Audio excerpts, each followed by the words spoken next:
Jste v Las Vegas? V hotelu Mint.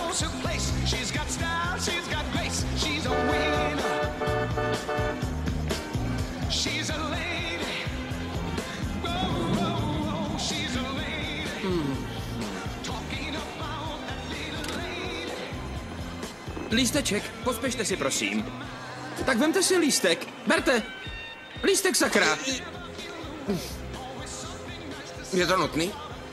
Vás si zapamatuju. Nedokážu vylíčit hrůzu, kterou jsem cítil. Upozornění pro hosty hotelu Mint.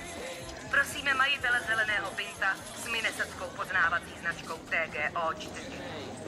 Stejkal po mně pot. Mám na Nevadu příliš hustou krev. V tomhle klimatu jsem to prostě nezvládal. Tak jo. Buď sticha, hlavně klid, jméno, obor a zařazení a nic víc. Stánku s hamburgerama. Byla to 16letá servírka.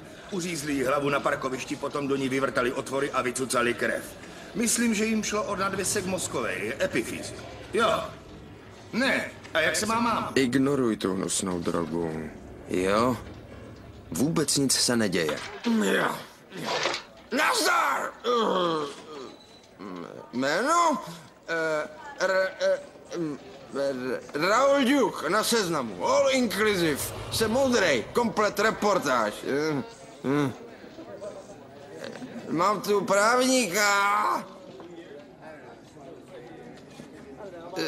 Sebou. Ale jeho jméno na tom seznamu není. Chcem to apartmá. A... jo, chceme. Tak co teď? Co dál? Apartmán není připraveno, ale... Někdo vás tu už hledá. Ještě jsme nic neprovedli.